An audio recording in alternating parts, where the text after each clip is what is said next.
had that something in you where you wanted to strive for better. So describe for me, what has your journey been like in life? The journey it's been very hard because, I was on public assistance, so it was like, at first it was a boundary there. Anybody knows about public assistance, they don't want you to go so far, or they're gonna cut it off.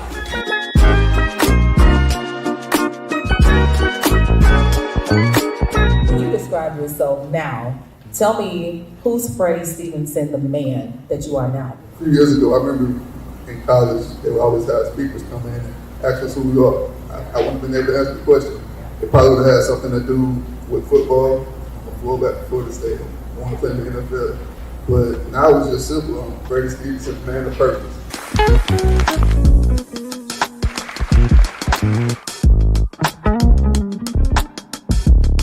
This is a passion of mine. The whole premise behind the Jazzie Conversations with Jazz podcast is to spotlight the fact that it is now time for you to get your dope comeback story. Hey, say Jazzie Conversations with Jazz. Jazzie Conversations with Jazz. Say Jazzie Conversations with Jazz. Jazzie Conversations with Jazz.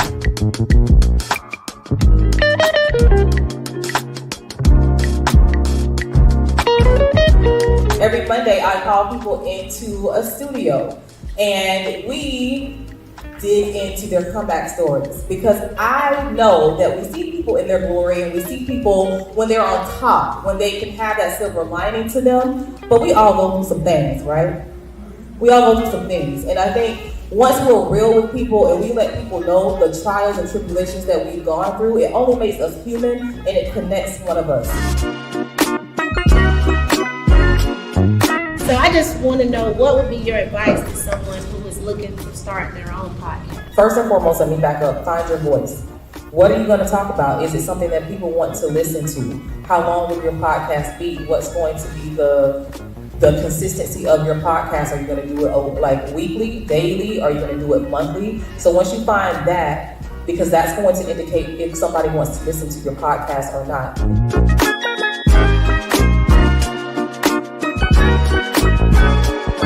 I do know how I'm doing it. I'm doing it with God. I'm doing it because this is a passion of mine. And when you are passionate about something, you're not going to stop. So it really it comes down to how bad do you want it.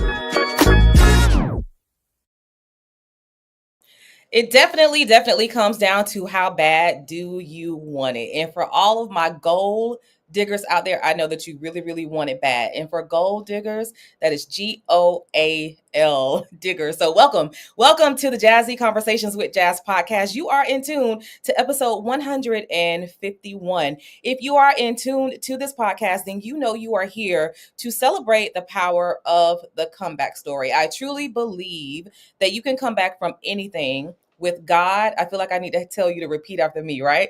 With God, the right resources, knowing how to use those resources effectively, and your willingness to do the necessary work. So if you are in tune, you know that we meet here every Monday at 7 p.m. Eastern Standard Time. Before we get into the show, I need for you to make sure that you hit that subscribe button, you follow, you like, and you share. I need for you to make sure that you are engaging with this podcast episode, whether you are here live or you're going to come back and catch the replay. If you are looking at it and it is the replay, I want you to tell me replay and let me know where you're watching this episode from.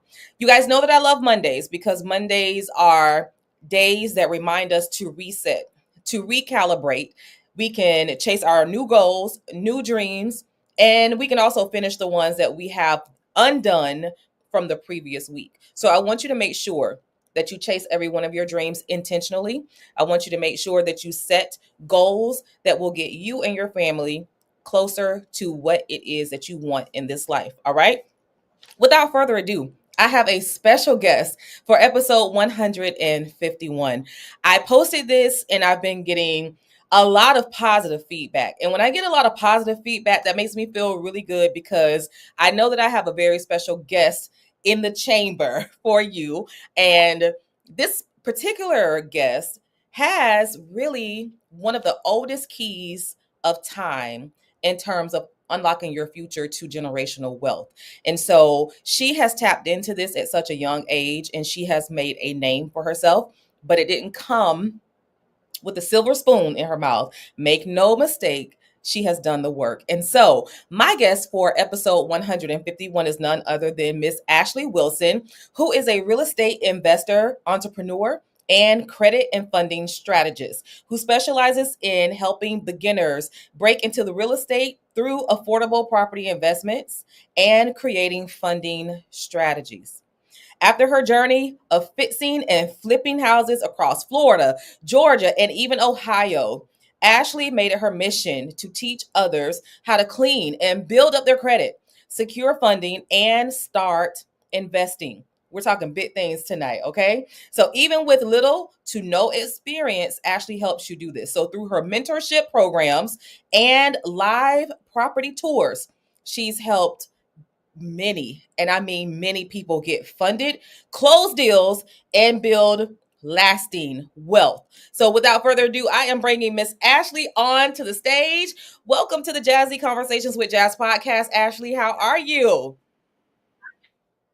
I'm good. How are you? I am doing amazingly well. Amazingly well. Listen, I saw it was so much positive feedback that I got, whether it was from phone call or text, saying that this podcast episode, oh, this one is going to be good. Like this one is going to be good. And it's like when I have people who are watching and they give me that insight, I get excited. I get excited with that, but coupled from a personal experience with you that I just recently had with you at your seminar. So I want to just go ahead and get started with that. Let everybody know what they just missed because it was such an amazing event, one that is definitely needed in the community. So I'm gonna let you go ahead and tell me what you just did. Yes, guys. So last week we did a free event in Lake Wales. I'm originally born and raised from Lake Wales. A lot of people don't know that. They don't know where I'm from. Like, where does this girl come from? But I am born and raised in Lake Wales. I graduated from Haines City High School. So me and my cousin and one of her great friends who we also grew up with, my cousin is a realtor. We good? Yes. Cool. So we put together a first-time homebuyer seminar in Lake Wales, our hometown. So I talked about the credit requirements. Nashandra talked about the steps to purchasing a home. You need an agent, guys. You need a good real estate agent to purchase a home, right? And Ty, she talked about the loan process, getting loans, going through underwriting, all of that, right? I think the biggest thing is getting your credit done, though. You can't get to step 2 or 3 if you have bad credit. All right, so that's the first step. So we just talked about some do's, some don'ts, how anybody can clean their credit. A lot of people just don't even know that. First of all, people don't even know what's on their credit report, number one. Right. They don't know these items can be removed, and they can. They don't know that once the credit report is clean, you need to add items to build your credit. All right, so just the basics of credit repair, y'all. The foundation of getting your credit clean, building your credit, and what it takes to actually get approved, not only for a home, but even just a credit card or a loan for you may want to start a business or you may just need emergency funds, right? So credit is the first step to doing any of that. A lot of people don't realize like how life-changing having better credit is because they've never had it before. They don't know what it looks like. Nobody around them has ever had it. So they don't know how life-changing it is until they get it and they're like, wow, like I wish I would have done this so long ago. Or what I see a lot is people get into situations where there is an emergency and they have to, credit is the only thing they have to fall back on. And now they're in a rush to get their credit clean and it's not an overnight process. And they find out that this is something I should have been working on a long time ago. Yeah. So credit is just the foundation. And you're right. Those seminars are much needed. I think it should be like a weekly thing that goes on in every neighborhood. Obviously, I guess a lot of people don't have the time and resources to do that, but I would love to be able to do like a weekly in-person free credit event because it's just so needed in our community.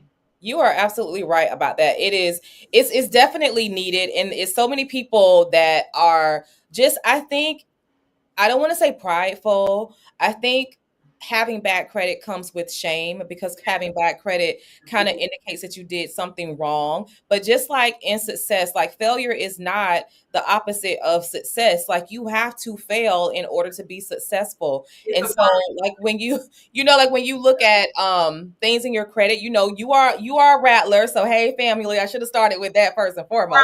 definitely. You know how when you're on that college campus and people are hitting you left and right with, you can get this credit card, you can get that credit card, and you're like, oh, I can get approved for it. And it just seems so glamorous. You feel like you're such an adult when you're able to make those moves. And no one really teaches you how to maintain that credit card. What is the utilization percentage that you should have on that credit card? Nobody teaches you that. So that's a mistake that is okay. That's a mistake that you need in order to be successful with Yeah, credit. it happens. It's normal, and I wish more people understood that it's okay. Like you're Yeah. right. So many people are embarrassed about it, so they just put it to the side and avoid it, and just it never gets fixed. But it got to be done though. I wish It has to. just fix it. It's okay. Yeah. Let It has to. fix it. Just fix it and move on.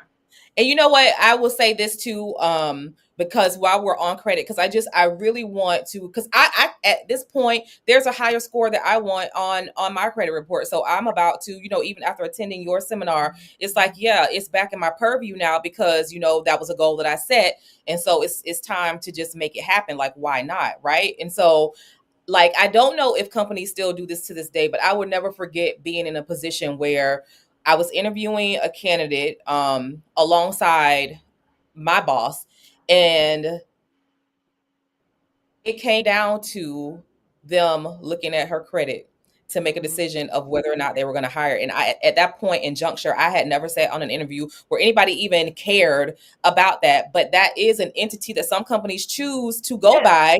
And it broke my heart, because she was the candidate that I was fighting for, and she didn't get the job because her credit was low. And they were just saying how that's an indicator of whatever they think is an indication of. But we all know life, so right? I know life. So that's how I literally had a client just sign up on Friday. She was at a job fair and she was applying. She wants to work for FBOP, the Florida Bureau of Prisons, in the federal prison. And she said that was one of the requirements. They're going to do a credit check, and she had negative items on her credit report. And they told her at the job fair that she has to get the negative items removed before they can hire her. And that's to be a correctional officer at a prison, federal prison. So you have to have good credit to be a federal prison. Literally, this just happened on Friday. So now I actually had a conversation with her this morning, because we were just, going back over everything, and I was asking her, when do you plan on getting the job? Because credit repair, it doesn't happen overnight. Right. So this may take 90 days, and I know, the job hiring process is going to be a lot quicker than the next 90 days. So I do try to encourage people to not fix your credit when it's urgent or emergency. Go ahead and fix it, so when you need it, it's there for you. Yeah. In your practice, because you started in credit repair, and there's a lot of people that respect you in that realm. When I look at people who have made a come up really with credit repair, now I'm tell you, I'm a little intrigued by it now. I'm about to do some research now. What would you say? And I know sometimes we cannot count people's pockets, but what would you say would be the cutoff to somebody helping you with your credit? Like, if you say this person charges you this much, that's a little bit too much for what we do. Honestly, and my mentor has this conversation with me all the time. This is what he says: you should charge people 10% of whatever the transformation you can get them, right? So if I can clean your credit report and I get you $100,000 in funding, 10% of that is $10,000. Mm-hmm. So he always says, like, you should be charging people $10,000 and giving them a package where you clean their credit report and you place them with the lender that gives them two products, a personal loan and a credit card for $50,000 each. That's $100,000. They pay you $10,000. That's fair. So it's like, you tell me, how much is that worth to you? So if you're able to go to somebody and say, hey, I want to get my credit clean, I'm trying to start a business and I need $250,000, and they tell you that they can clean your credit in 90 days and get you the $250 within 6 months total, how much are you willing to pay for that? Yeah. Seriously, like, I'm asking, like, how much are you willing to pay somebody for that?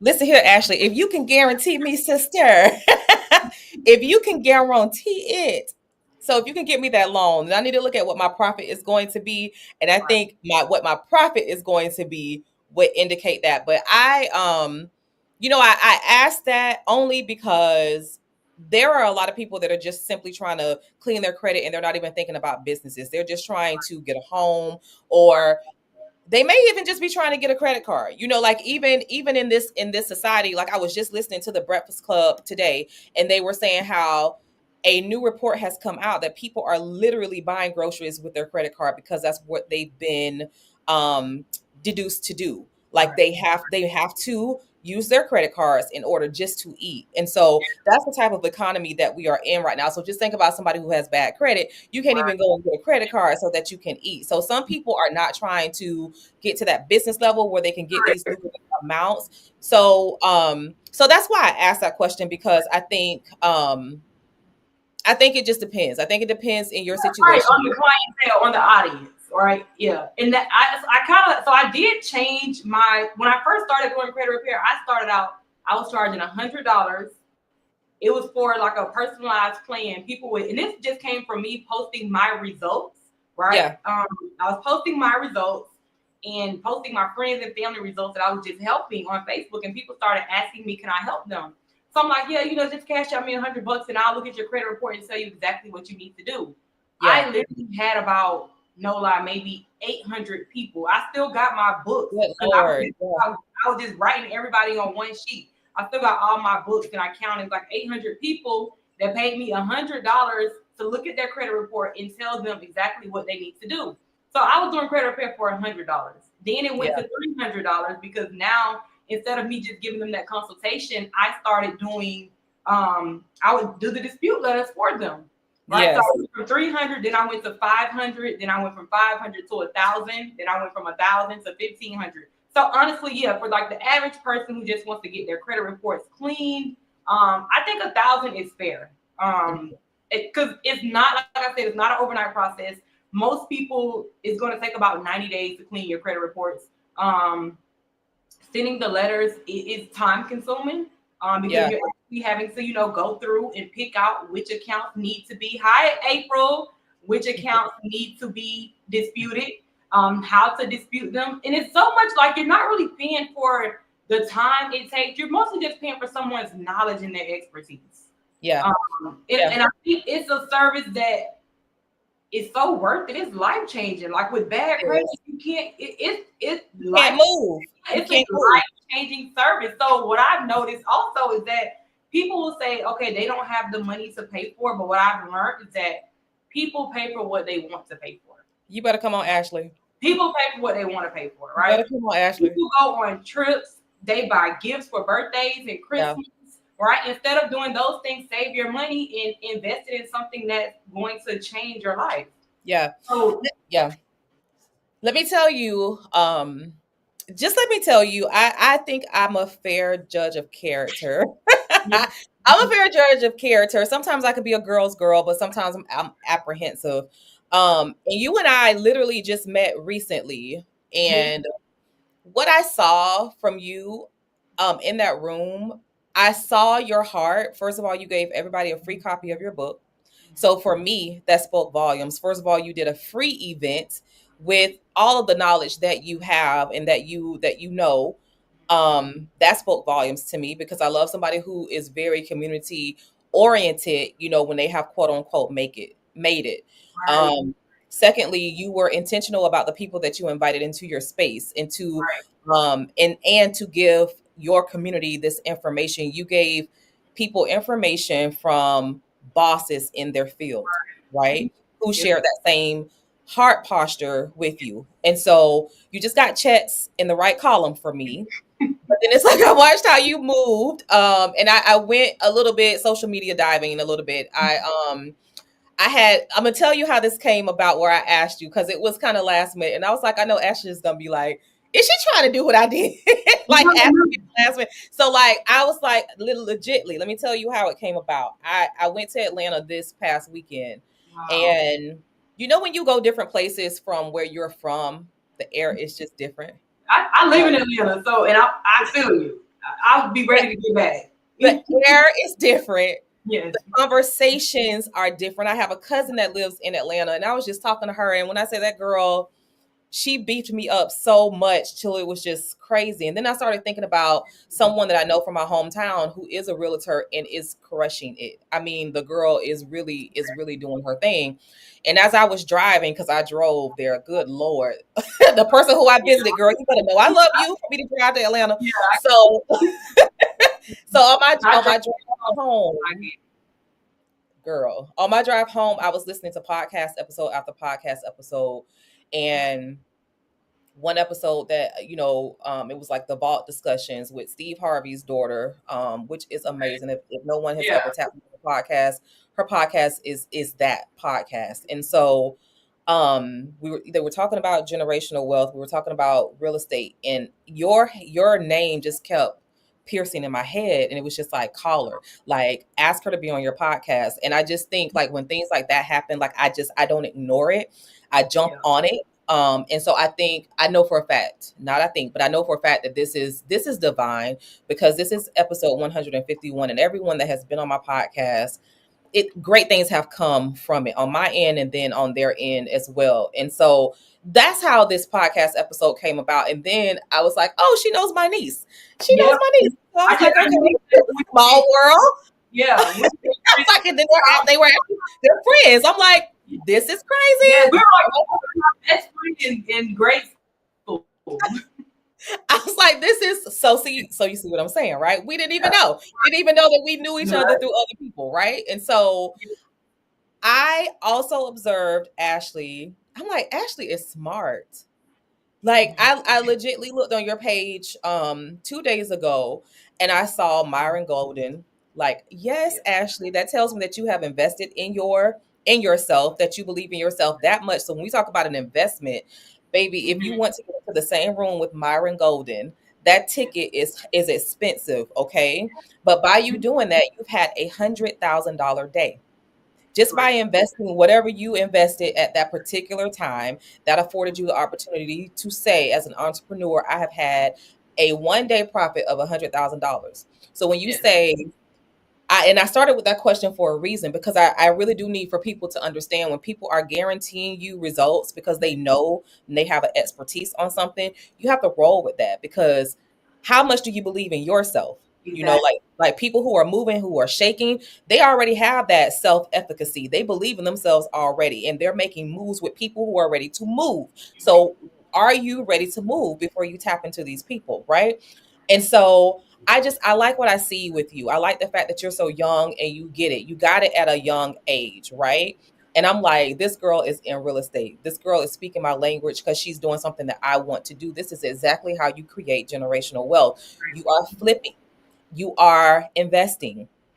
Like, I was just talking to people. I started my conversation with people just saying, how do you document when you get your first home? The next thing I know, you came back with, okay, so who's ready to invest? Who's ready to flip a property? And I'm looking at you like, oh, we there yet? We there right now. Okay, Ashleigh. I want everybody to know that they can do it. You know, like, you can do it. It's not, and I think if people would just let go of the fear, like, you know, and let their guard down and just jump into it, they could do it. Like, you can do it. Yeah, you can do it. And that's, you said earlier about just investing in yourself. That's the biggest thing. And that's why when people give me that rebuttal of, like, you know, they don't have the money, it's not that you don't have the money. You just don't think it's worth paying the money for. Like, you can find the money. We find the money for what we want to find the money for. So it's about realizing how important this thing is and putting that money together to invest in it. It just, if I had not invested that money into Myron's mentorship program, I would probably not have had, I know I probably wouldn't have had $100,000 a day. But being in the room with those people, and like, oh my God, like, they were doing it effortlessly. They were having, like, I need to have my $1 million day. So, like, just being around that motivation, inspiration, it was like, there's no way I'm going to exit out this program without getting $100,000 a day award at minimum. So that investment definitely solidified the deal. Like, that did it for me. So and that's why I try to encourage people to pay. I have people that take my free classes over and over and over, and they don't get the result. They show up, and they just don't get the result. But once people pay their money, they get a result because you want to get a return on your investment. They've invested, right? Like, I done put this money, I'm gonna get my money back out of it. But when you haven't invested anything but time, like we don't value time as much as we value money, and we should. Our time is way more important than money, but we value our money more than we value our time, and that's most people's problem.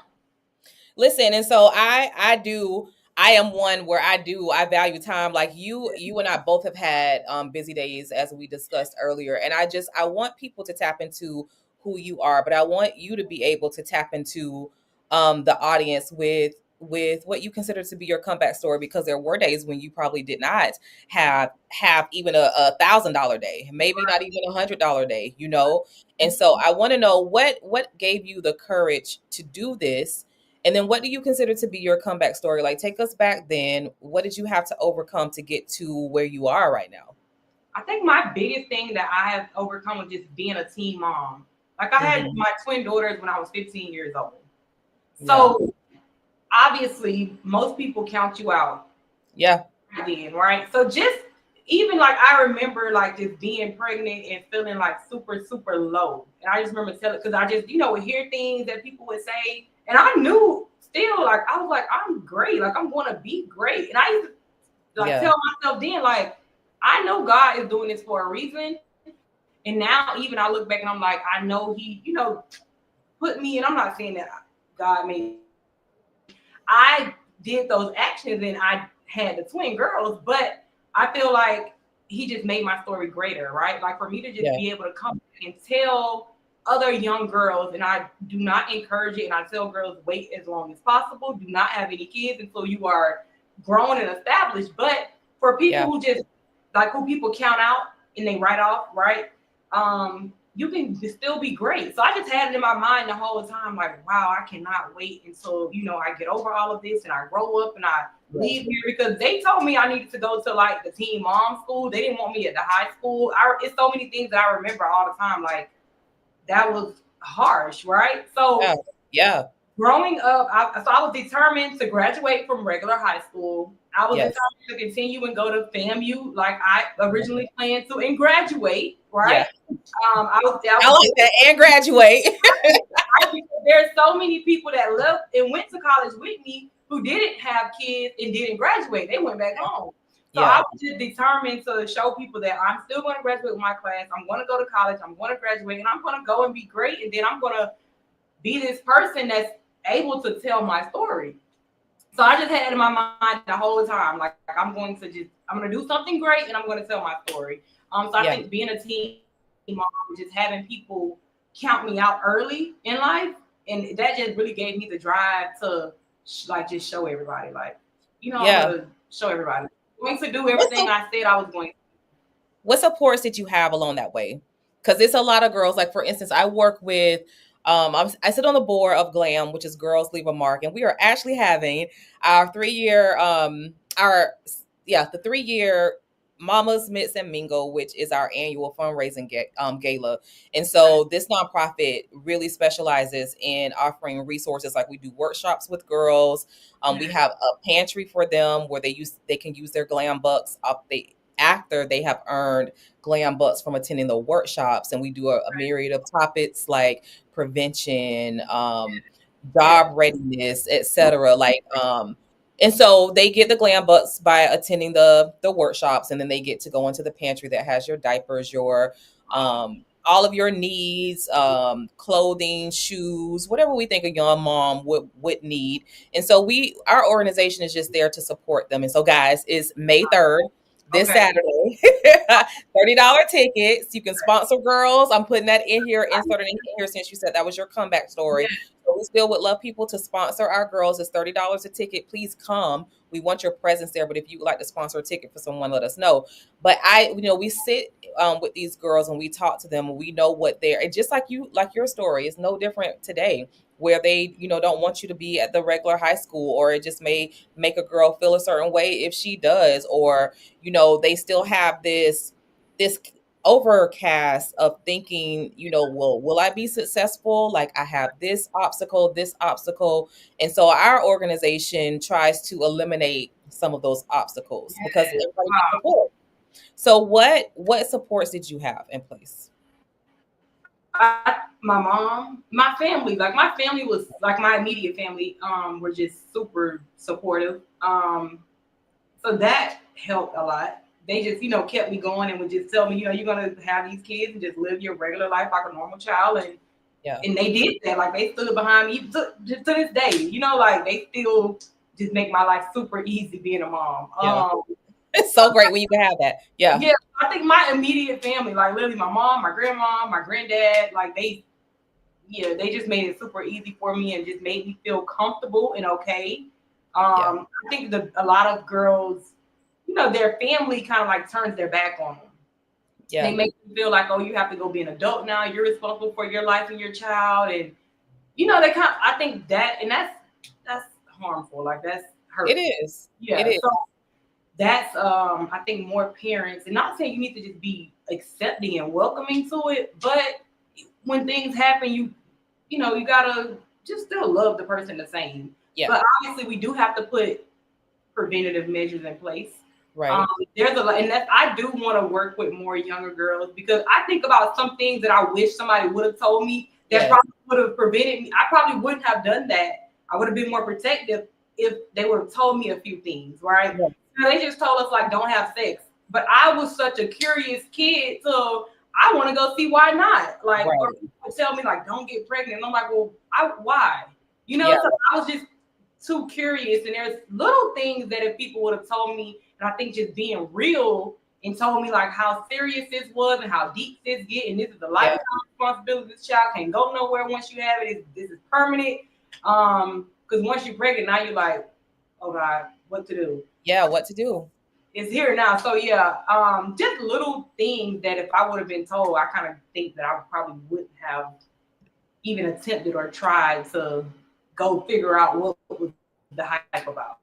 Absolutely. Well, listen, you have an open invite. As a matter of fact, I want to task you, carve out a little bit of time where you can talk to the girls. We can do virtual sessions. I really want them to see someone like you. They need a lot of people who were not teen moms need to see someone like you. I think that I know and I can see that you are living and you are thriving in excellence, and that makes me very proud. It makes it just, I'm proud of you, and I barely know you. And so it's just, I don't know. I like to see another woman succeed. And so I want you to just tell me on that trajectory of you just proving everyone wrong, you proving yourself right. Like, I am going to do this. I'm going to do exactly what I set out to do. What type of mindset, Ashleigh, does it take for someone to recognize that the field of real estate, flipping, etc., is like, this is the new wave of how we are going to build generational wealth? Like, how did your mindset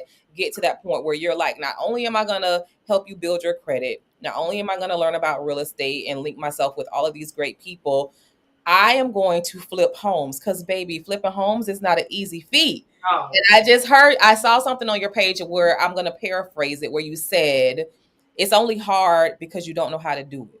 Right. Like, it's only hard because you just don't know how to do it yet. But it's like, once you learn it, then it'll be okay. You only think you can't do it because you don't know how to just yet. So what kind of mindset does it take for you to you really, and I think this comes with anything in life that you want to work, you just cannot stop. Like, you have got to tell yourself that no matter what happens, I am going to get to the finish line. That's just it. Like, you have to set a goal. Once you set a goal, like if I set a goal and I tell myself, like, I am going to flip my first house within the next 90 days.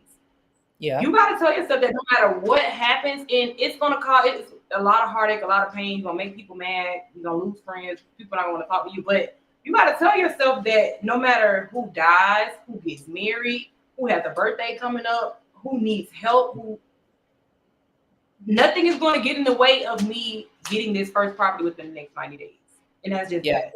I don't care if my kids get mad. I don't care if I can't show up to a baseball game.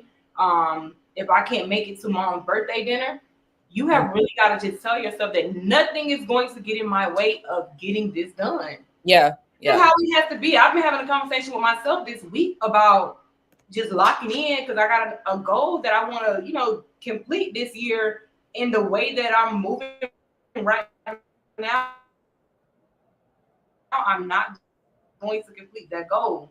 Yeah. So I was just telling myself last night, I'm not to cancel, and I know the people are probably going to be mad, but I like everybody's just about to get put on the back burner because I am going to complete my goal. Like, so nothing is going to get in the way of me completing my goal. And I think that everybody got to have that strong, determined mindset. Like, this is what I'm doing right now, and that's just it. I'm going to do this no matter what. Yeah. So whatever that's called, or whatever that is, that's how you got to be. Like, nothing is going to get in my way of getting this done. Yeah. What's the mindset of what's the mind? So we have the mindset. What's the daily procedure that winners have? Because we can go through these formulas. It's not scientifically based, but people have done case studies where they'll tap into all of these millionaires and they'll try to figure out what was so similar with them, right? And the one thing that was very similar with them is that they don't play about their time. Like, they are so very intentional with their time. Is that time, they just don't play with it. Like, they set a schedule and they stick to it every single day. Like you said, that consistency, they stick to a routine. What does yours look like on a typical day? On a good roll is doing my to-do list the night before. That is life-changing. And I've noticed when I don't do my to-do list the night before, like, my next day is all over the place. Crazy. Yeah, right. So like right now, yes, I'm doing my to-do list the night before. So when I wake up the next morning, I already know exactly how my day is going to go. Today is super busy, but it was very, very productive, right? Yeah. And now I'm ready for the rest of the week. So setting my to-do list the night before, I will say, and I wish this wasn't true. And it actually is you got to do it, but waking up earlier in the morning. Oh, yeah. Like waking up at 6 a.m. is like I want to get that time up, but no lie, y'all. When I wake up at 6 a.m. and get my day like started and out the door, my day is so productive versus waking up at 8 a.m. So waking up at 6 a.m. I'm on my prayer line at 7 a.m. to 7:30. One more time. You on your what? Prayer line. So I'm on a prayer line. I do a prayer line every morning at 7 a.m. to 7:30. And after that, I'm just going down my to-do list. The first thing is I got like calls where I'm calling, scheduling inspections. I'm gonna try to get all my calls out the way in the morning time. And then after that, it's just work. Yeah. In the evenings, I have my classes, and all day I'm just working. Yeah, you just working. Listen, with this flipping situation, you have conquered not one, not two, but 3 states: Georgia, Florida, Ohio. Where does this gusto come from? Because my initial question would be, because I know a little something about, the construction industry. My question would be, like, were you just intrigued with it? Did you get your degree in that area? Did you like architecture? Like, what was it that drove you to this field? And then how did you start to learn how to maneuver? Because like you said, contractors can be something else. Mm-hmm. and of the such, your workers and all of that, the whole process, it can be very tedious. So why this? How did you get locked in? Like, how did you become so successful in it? So why real estate? People always ask me, why real estate? I love money, first of all, right? And I need money, right? I need a lot of money, number one. So it's not even that I like it, but I need it. I have a lot of responsibility. So I need money. And real estate, when I was doing, because I did a trucking company, I just got rid of an event space. I just sold that. I did the e-commerce store, right? So I did the credit repair funding. I made a lot of money in that, but I like making money, and I like making large sums of money. So anytime I'm like looking at a business venture, I feel I'm doing the math on it. Right. So when I looked at real estate, I looked at being able to buy a house. That was kind of like the only thing I can get like a 6-figure check at one time, first of all. But like now, like I can buy a house for $20,000 and I put 40, 50 into it. And I'm only maybe $50,000 or $60,000 all in, and I can sell it for maybe $150,000, and I'm making like a $50,000 profit. Yeah. So that was just all the what I needed. First of all, it was the numbers first. They just made sense to me. What kind of took me a long time to get started though was everybody who I would see that were fixing and flipping houses, or that I was kind of trying to get insight from, they were buying houses for like maybe 100 or 150,000 or maybe even 200,000. Yeah. They're putting 50 into it, so they 200, 250 all in, and they only make like a $50,000 profit. That didn't make sense to me. I still can't make that make sense to me, right? And that's what the majority of people do. Yeah. So it took me a while because I knew it was a better way. I'm like, it's something different out here in the world. I started just doing research around COVID time on Instagram, and that's when I seen these guys were buying houses in Cleveland for $5,000, $10,000, $15,000, and they were putting 40, 50 into them and flipping them for 100. So I'm like, hold on, they putting $50,000 total into the house, selling them for 100, they making a $50,000 profit. That's what I want to do. I was like, that's what I had been looking for. So that's honestly what had, because I've always just been really good with numbers, right? And I just knew spending the 200 to make 50 just wasn't my ideal thing of investing. So when I seen that, I was like, okay, that's what I've been looking for this whole time. Like, I knew it was out there, but I just couldn't find it. So once I found that, I paid for a class. I love investing in myself, y'all. So if y'all watching this, anything I get into, I am going to go find somebody who is already doing that, and I'm going to pay them to show me what they do, just to make my process a whole lot smoother. Right. I paid $1,000 to go to a property tour in Cleveland, like I do now. I went to the event, and that's where they were doing, buying these cheap houses in Cleveland, putting maybe 40, 50 into them and reselling them. And literally, I told myself that I was not going to leave Cleveland, Ohio until I got a property. I went on a Friday, I found a property on Saturday, and I left on Monday. Got my first property, and then that was it. Like, that just made sense, right? Yeah. What year was that? That was in 2022. Okay. Right after COVID. Okay. Yeah, right after COVID. And I just had been in the house, doing my research the whole COVID, like just trying to figure it out. I literally kind of like self-taught myself between YouTube and like reading like basic fixing and flipping books on how to calculate my ARV, like how to determine if the deal makes sense or not. That was like the most important thing. When it came to the fixing the house, I knew nothing about fixing the house and about fixing the property. I just learned that off trial and error. And thankfully, the guy who sold me the house, he fixed and flipped houses. So he actually helped me with the first one. So that's awesome. Yeah, like he helped me. He walked us through the whole process from start to finish. And I just learned off that one. Yeah. So now I'm able to, I can look at a house and I can give you everything that needs to be done to it. But my first one, I didn't know anything about anything. Like, I didn't know nothing about fixing a house at all. Yeah. So yeah, just trial and error. But don't do that. I'm somebody who knows how to fix a house and learn from them. That's the most important piece of the puzzle, honestly, y'all. Getting the funding is not hard. Finding a house is not hard. Yeah. The construction, the rehab of putting that house back together to put it back on the market. That's the hardest piece of the puzzle. So I always recommend studying the steps of a rehab. If you know how to fix a house, everything else is not hard. So it's pretty easy. Yeah. Yeah. So property management, staying on top of the contractors who are doing the work, negotiating, knowing your prices, negotiating good prices, and just making sure that the work is getting done in a timely manner. That's it. Yeah. But yeah, everything else is not rocket science. It's just that project management and fixing the house. That's the hard piece of the book. That's the tough part, because that's when you have to deal with other people, right?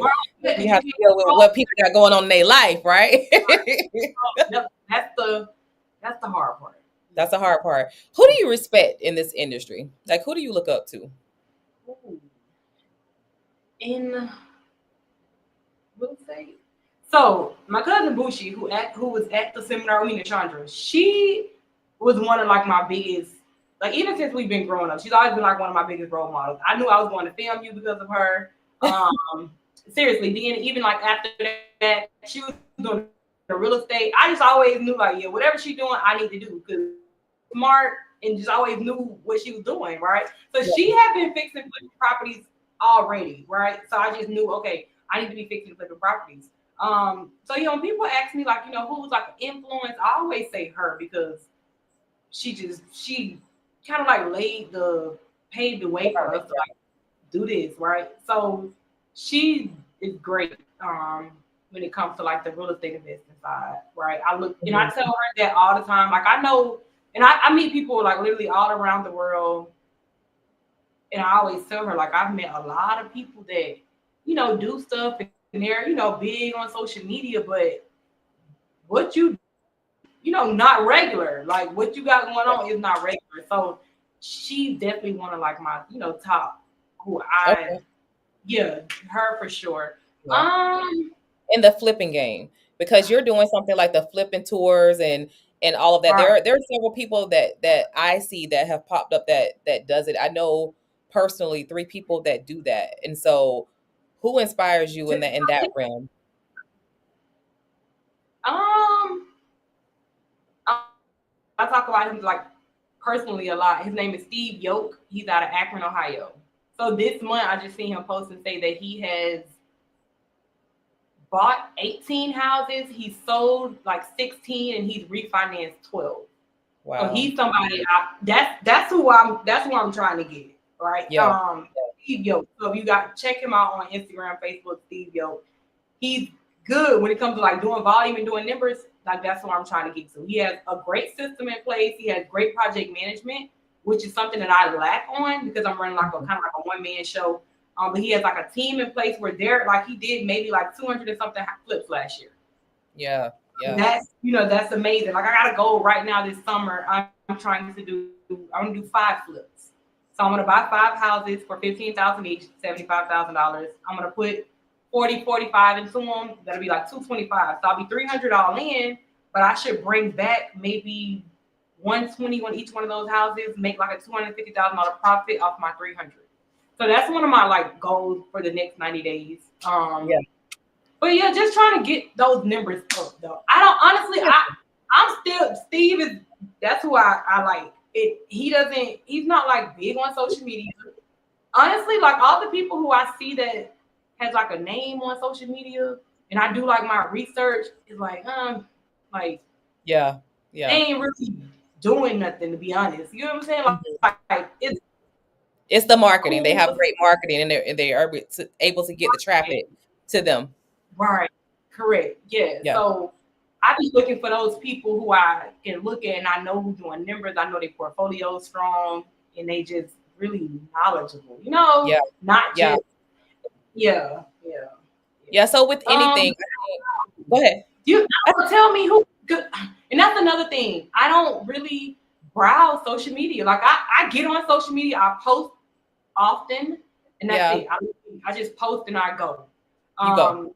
Yeah, and so you because I'm like you have a huge following, which is a great thing. You've tapped into people who see something in you that they really, really like, and that's how they get that follow. And that was the last part of me, getting to know a little bit about you, which like your method kind of seems very similar to mine because like the social media thing came like literally today, to be quite honest with you. And I'm like, wow, like she's definitely making some incredible moves. And so I just know like what you were saying, your mindset, you have to be very intentional. You have to just really set a goal and you stop at nothing to get that goal. But then you have to be able to invest in yourself, definitely.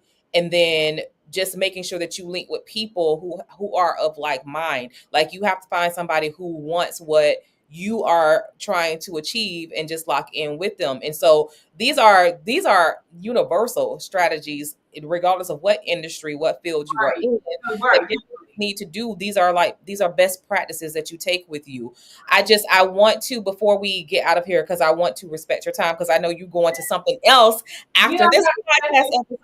It's good. This has been good. You're going somewhere else after this episode. I promise. I think I really want a part 2 of this podcast. Yes, I feel like I can just talk to you like forever. And then, like you said, you feel like if you could, you would want to do a free seminar every single week because it is so needed in our community.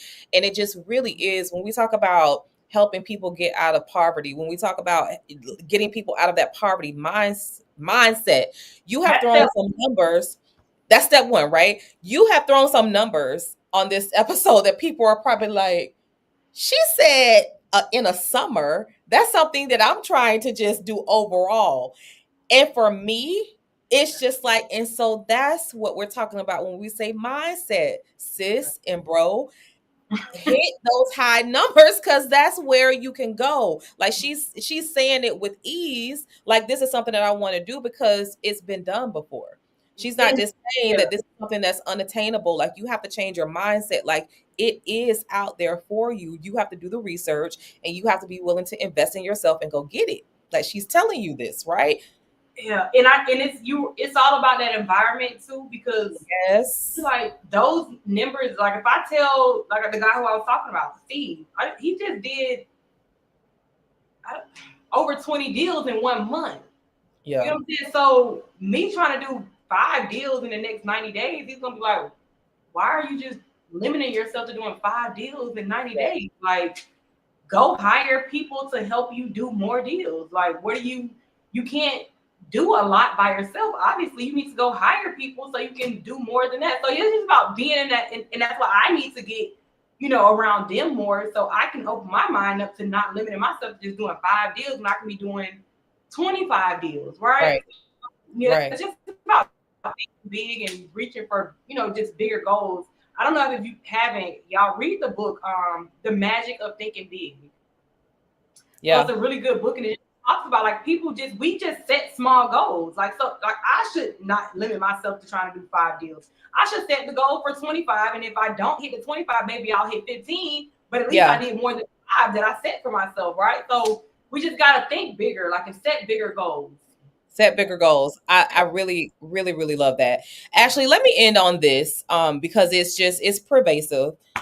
First of all, first and foremost, I love how you said we have got to think big. The power of thinking big. Read that book, right? I'm gonna go back a little bit though, because I do want to encourage the person that's, because I've been here. Like you hear people talking about these grand ideas, but legitly, you're sitting here and you have no resources, right? At least that's what you think. You have no resources right here to make anything move and shake or whatever. I got these bills. I got all of that. I cannot pay you $10,000. I can't even pay you $1,000.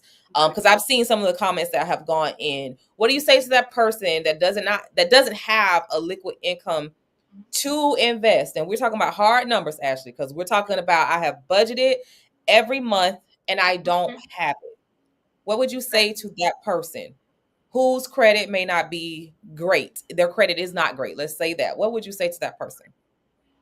So first of all, y'all, I want to let everybody know that that's absolutely normal. And I have so many people I come in contact with that have been in the same situation. They don't have no income and they have bad credit. All right. So I told you I do like the free credit classes, and I have a free ebook, and I will send you the ebook that you can post it or whatever. You can literally clean your own credit. You don't have to pay anybody to clean your credit for you, right? And this is why I say, like, it's not a money issue that we have. It's just more of like a knowledge issue and a mindset thing, just not knowing that you can do this, right? So first of all, clean your own credit. So now we don't got to worry about, you can get rid of the excuse that you don't want anybody to scam you, and you can get rid of the excuse that you don't have any money to pay anybody. Do it yourself. Yeah. You can clean your own credit within 90 days. That's sending out dispute letters, removing your negative items. That's adding a self account, SELF.inc.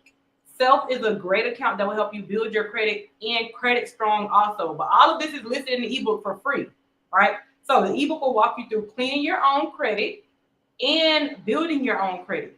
You can have a 700 credit score within 90 days, right? Now you got good credit. Then you've done it yourself. You haven't paid anybody. You just need the time to do it. Yeah. You don't have money or you got time. You don't got the money, you got time, right? So listen, Ashleigh, you better say because fast. You've done it. You cleaned your credit. Now you cleaned your credit. Yeah. You can go to Navy Federal Credit Union and get a $25,000 personal loan and a $25,000 credit card. That's personal products. You don't even have to have a business LLC yet. Yeah. Right? That's $50,000. And this is, I do this every day. This ain't nothing I'm guessing or hoping work, right? That's one bank. Now you can go to PenFed Credit Union and get a $30,000 personal loan. You got 50 already from Navy. You just got 30 from PenFed. That's $80,000. All right. Now you can go to another credit union called First Tech Credit Union. First Tech Credit Union will give you a $25,000 credit card and a $15,000 personal loan. We had 80. We just got 40. That's what? $120. That's $120,000, right? So if you had $0 in bad credit, you clean your own credit for free in 90 days, and you go to 3 different credit unions, you get $120,000, right? Yeah. Now you go to a market like Cleveland, Ohio, or even Macon, Georgia, because we got most of everybody's from Florida. Yeah. They don't want to go away to Cleveland. They don't want to get on an airplane, right? You can drive 5 hours to Macon, Georgia, where I just bought a property for literally $9,500, right?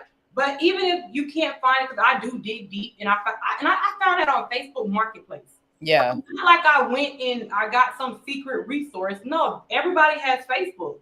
Get on Facebook Marketplace and look for cheap deals. One of my students closing on a house on May 7th. She's paying $20,000. She found the house on Zillow. Right? Zillow is free. Anybody can get on Zillow. She's paying $20,000 for the house, right? Yeah. She's gonna put $50,000 into it. That's $70,000. Out of that 120, she's only using 70. So she has about 50,000 left.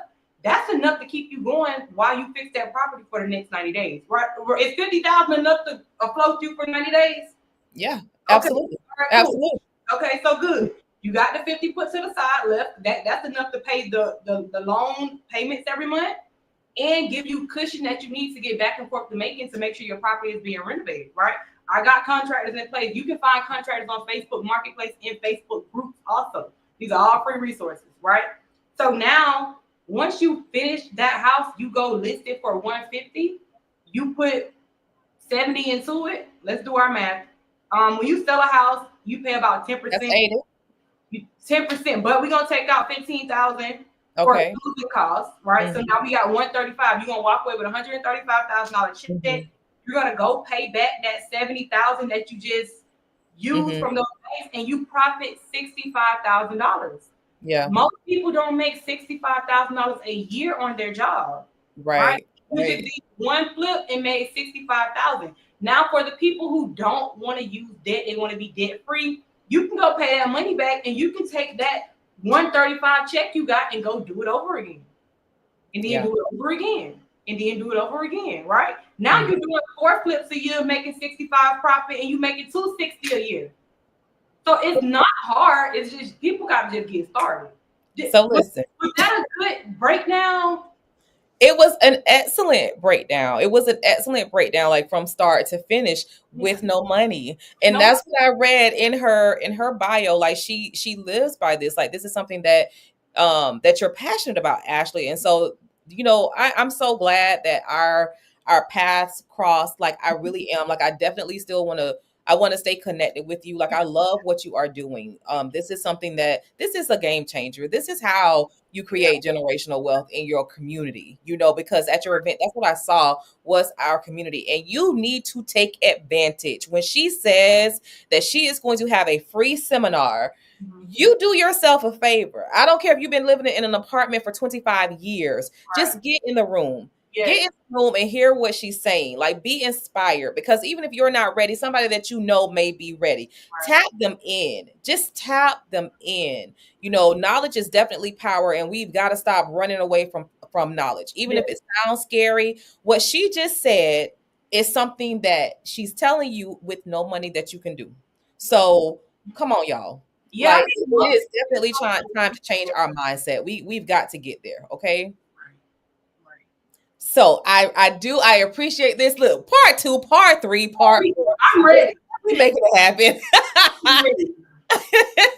May have to have you come do commentary every week, like a Friday Fix Your Credit or something like that. I don't know. Like it just Facebook Live or something. Facebook Live or something. It just needs to happen. And so, you know, I appreciate you coming. I really do. Like, you are an example, not only for somebody who's going through something right now, a comeback story, you know, that teen mom, but you are just it. You are just a woman who has decided to boss up for not only her family, but herself first and foremost. And you're teaching what you know. And so I love people who do that, who do it selflessly. And listen, you charge exactly what you are worth, and then what your mentor told you, because you are at that point. It's not like you're leaving anybody behind. You're trying to get people to come up with you, but at the end of the day, you know what you are worth, and don't ever feel ashamed of that. And that's nothing that I have to tell you, because you're already well versed in that. But I need for some people who are watching this podcast episode to just feel that same way.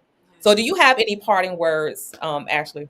No, thank you for having me. It was fun, and I'm definitely ready to do it again. I wish, and I wanna like, 'cause I got obligations this weekend. I got a trip planned. But Yeah. I would love to come and talk to the girls. Listen, that invitation. That's what I want to tap into. Okay. I will definitely get you that information. I'll get you tapped in with Simone McFarland Tucker. She's the brainchild behind it. And so I will get you, I'll tap you into us. And yeah, we will definitely keep you posted. So I appreciate it. Yeah, that's dope. Thank you for having me. Y'all got any questions? I want y'all to get the free ebook for the people that just need to get started. I get it. Life be lifing, right? Yeah. Funds might not be available, but you can still help yourself. You can. Yeah. You can. How can they get the free ebook? I will post it on my Facebook page. Okay.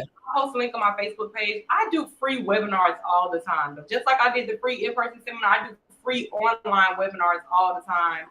So just tune in to my page, see when I'm having the next one. But in the meantime, get the ebook and just go through the steps and start cleaning your credit. I hear people keep, where can I get the free ebook? Where can I? So she said she'll post it on her page, and then Maurice, I'll come back and I'll share it on here too. But thank you. So thank you so much. So this has been episode 151 of the Jazzie Conversations with Jazz podcast. Make sure that you subscribe, you hit that like button, and you leave us a review in the comment section, whether you are looking on Facebook Live, whether you're looking on YouTube Live, or you're listening on your favorite podcast streaming platform. So thank you so much to my special guest, Miss Ashleigh Wilson. This will not be her last time. We will make sure that we do this again for the people, and I'll keep you updated on what she's doing. She is off to another engagement after this. So I want to say thank you, Ashleigh, and thank you so much to my Jazzie crew for tuning in.